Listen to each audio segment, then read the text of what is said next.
And Matt promised us the first time that we actually sat down that he has a terrible habit of making people move here.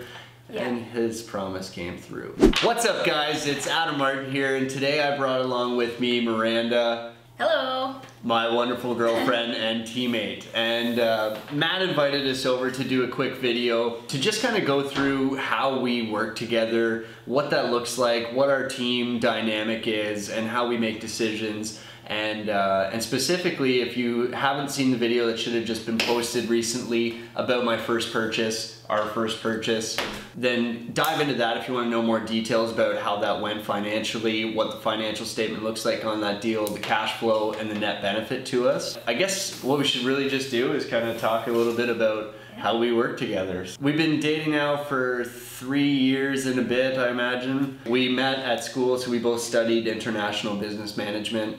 So that's kind of how we got together. We started living together fairly quick in school, and we've moved around to a lot of different living situations. How many rentals have we had?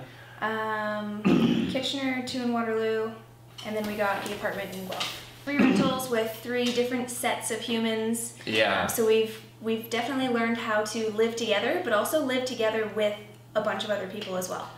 Yeah, so I mean, it was a bit of a dream leaving Waterloo when we thought, you know what, this is incredible. We're finally gonna get a 1-bedroom apartment. It'll just be us.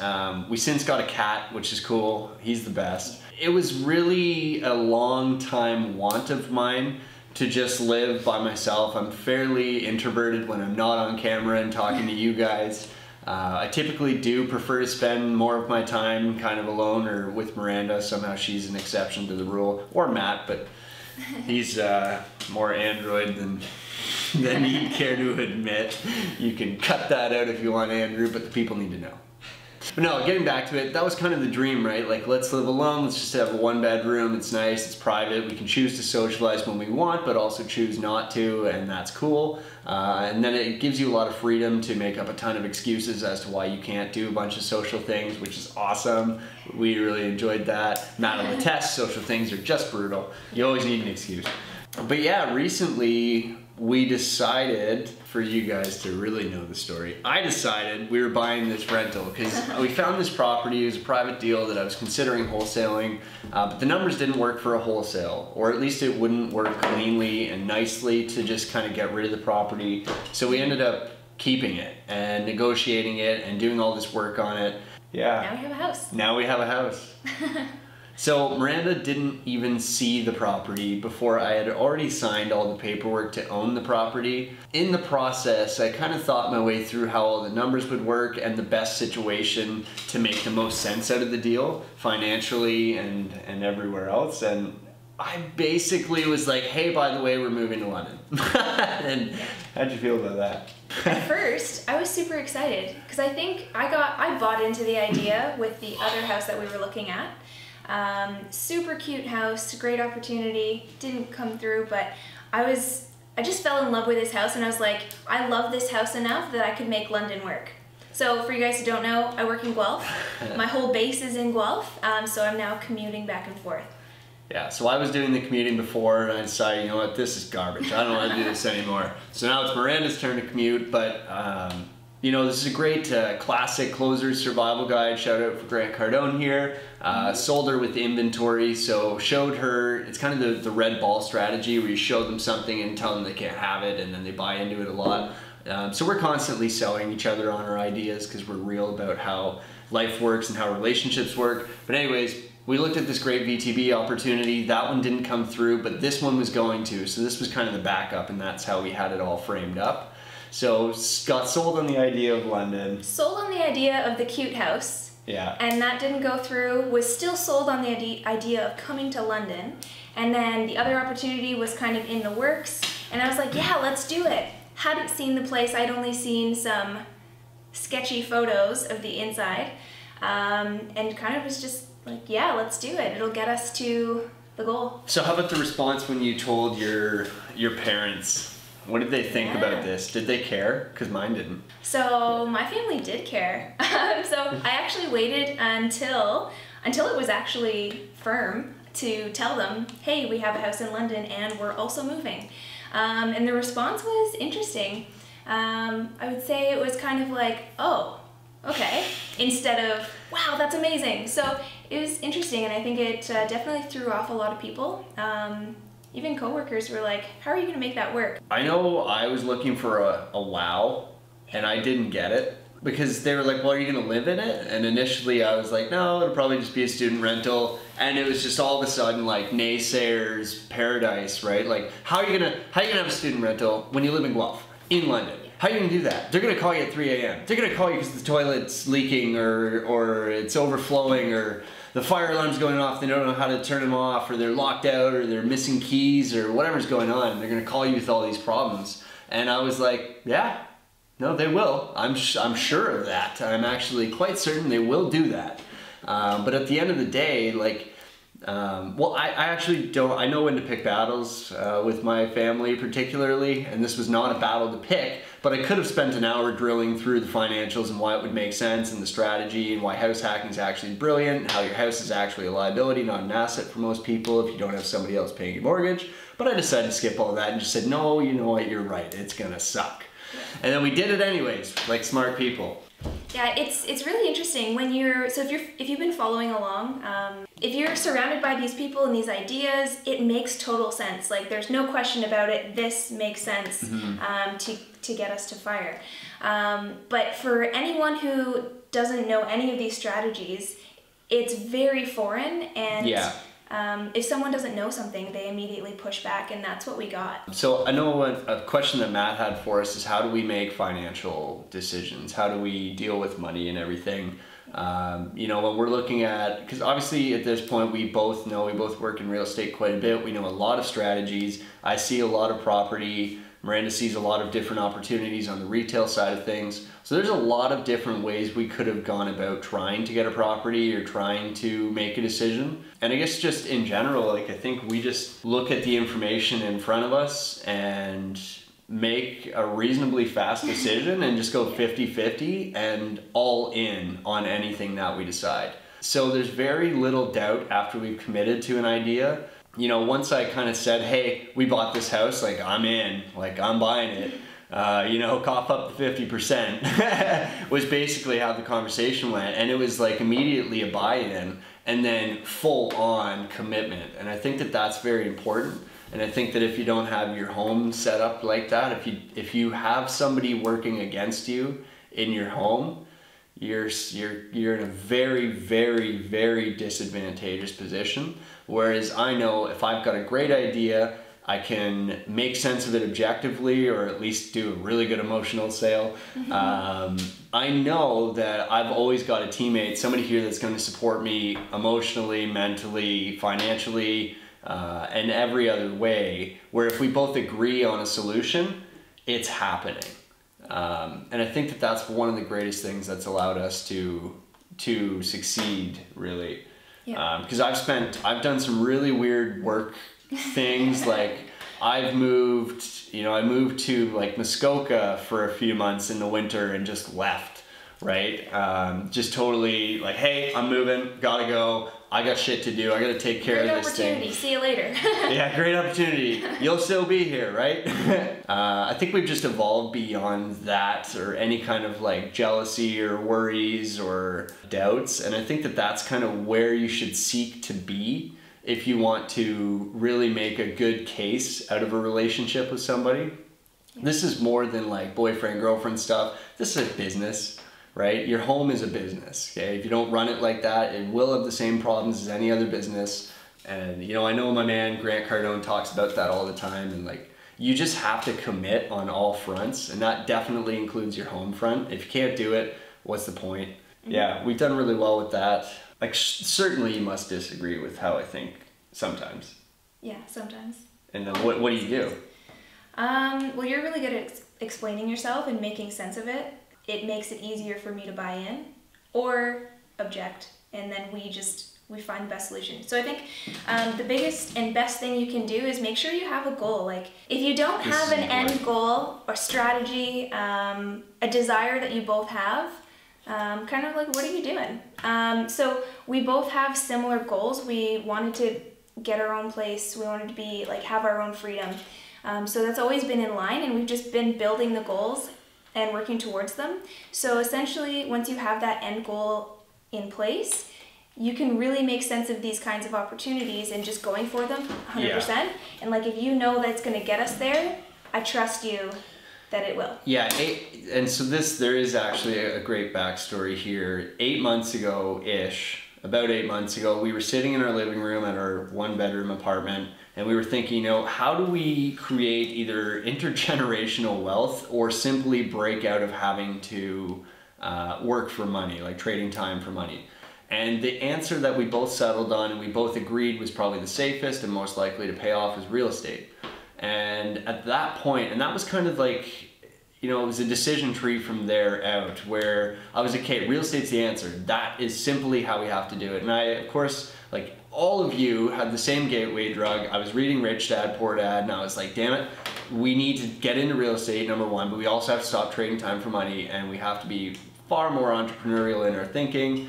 I was working like an office job at the time, and it was just horrible. It was taking all of my time. I wasn't eating properly. It wasn't like, nothing was right. And I could feel that in like just every front of life. But we were sitting there in the living room. How the hell do we fix this? Okay, real estate. That's what we've got to do. I'm like, okay, well, we can both be realtors, but that would take up a lot of time and resources, and it wouldn't necessarily be super effective, especially if we were working in the same market.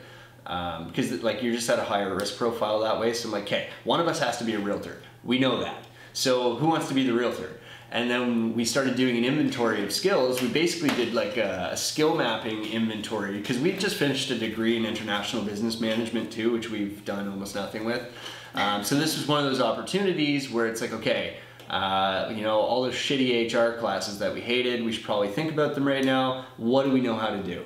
Well, I'm pretty good at talking to people. I'm pretty good at sales. I can network very well. I grew up kind of with my grandfather, so I've got a lot of hands-on ability. So that gave me a bunch of different options. Miranda was in a very similar boat with like a lot of great communication skills, a lot of just bridging into sales skills, and starting to open up to the world of sales and the possibility of commissions or like performance-based earnings, which was very important at that time.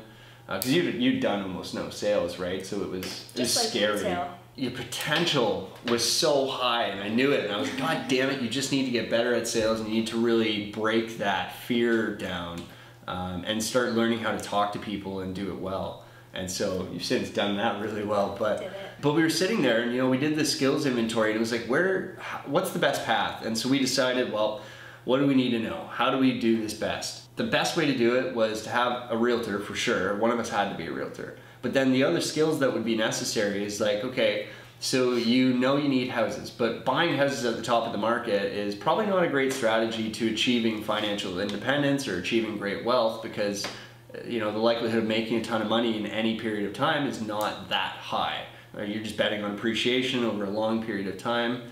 And using that as a forced savings vehicle, which is not what we were interested in. So we were watching all these damn HGTV home shows, and I'm like, hey, all of these shows has one thing in common. They got the wife's a realtor and the guy's a contractor. I'm gonna be a contractor. And so made the jump from the office, where I rolled up every day in my Audi and my suit, and I worked for like 14 hours a day at least, and got absolutely nowhere, and made okay money, but not enough to justify dying early. Yeah, it was very clear, like, hey, you need to find a real estate brokerage that you want to work with, that does like top tier real estate that you can really trust, the people who are working there and the brand, and really get behind it and get sold.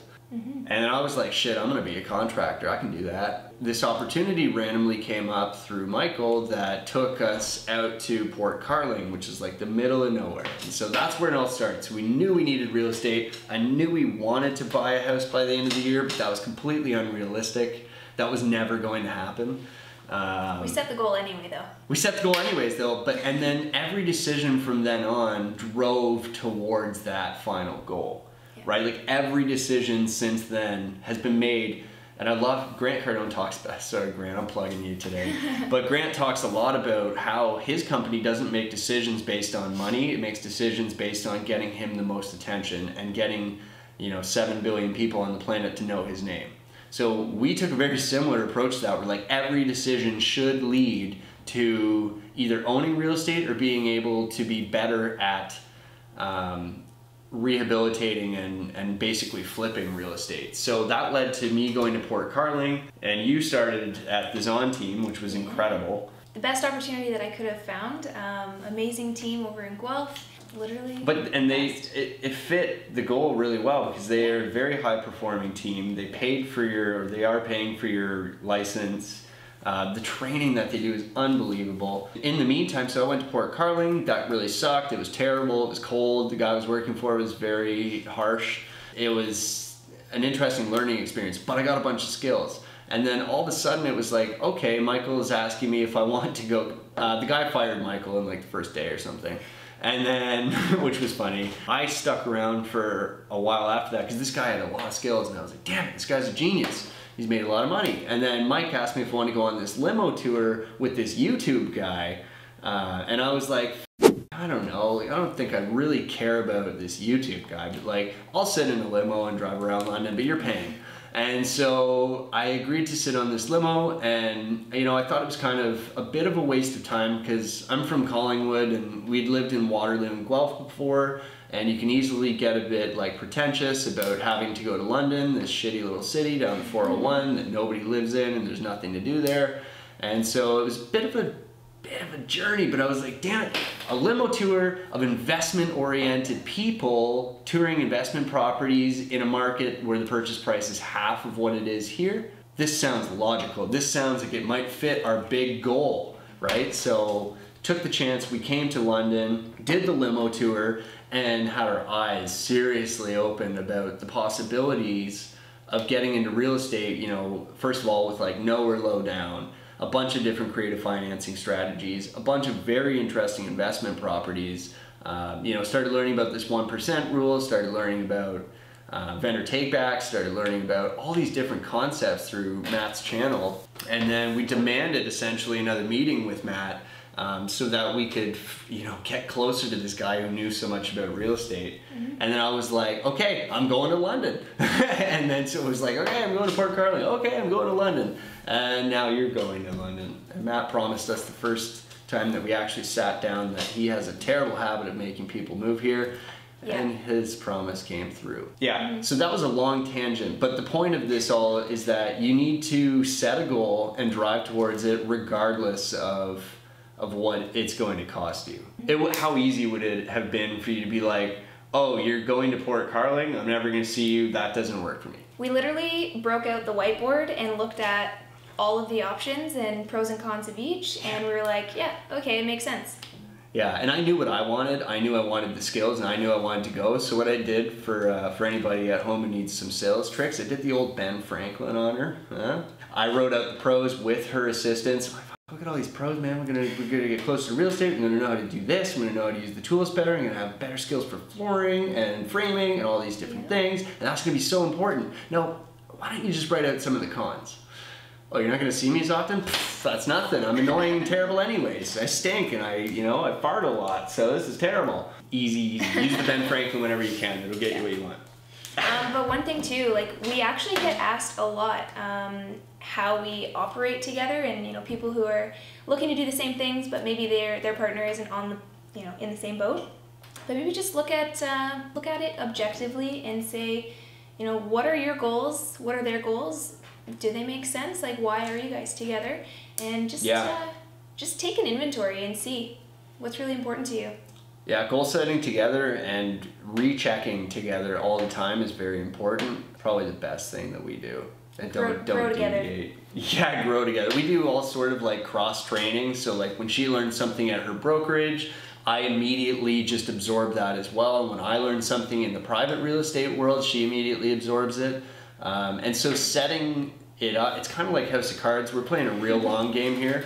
Where like we've set ourselves up to be the ultimate real estate investment team where information is passed lightning fast, lessons are passed very quickly, and there's just so much cross-functional ability where we can just really leverage each other, especially if, where I fall short on certain skills, she'll have it, or vice versa. And just really setting your life up like that, and setting up important business relationships and strategic relationships that support that as well. That's why I spend so much time with Matt McKeever. He supports my goals very well. And you know what? Hopefully he's got some kind of goal that I'm supporting for him to keep it mutually beneficial. But finding those agreements and finding those things that you can do for people and what you can do for them is so key. That's us, I think. So thanks for tuning in, guys. If you guys want to know more about how we operate, maybe we didn't go too deep into like the home life or anything like that. We kept it more to like the real estate and goal decision making. But if you guys want to know more, feel free to reach out to either of us. I'm Adam J.D. Martin on Instagram, and you're just Miranda Drexler. Miranda Drexler. So feel free to reach out to us at any point. If you want to know some tips and tricks to living together and not hating each other, or if you want to figure out how best you can structure your finances together, or if you want to be like joint venture partners like we are, shoot us a message, ask us whatever you want. We're super open. We'll literally answer anything. So feel free to reach out to us, and I'll pass you back to Matt McKeever. Thanks, guys. Oh shit, we're recording. See, I find it really helpful if you papers to Just have some stuff. if you have papers and shit to play with. And, I'm Ron Burgundy. yeah.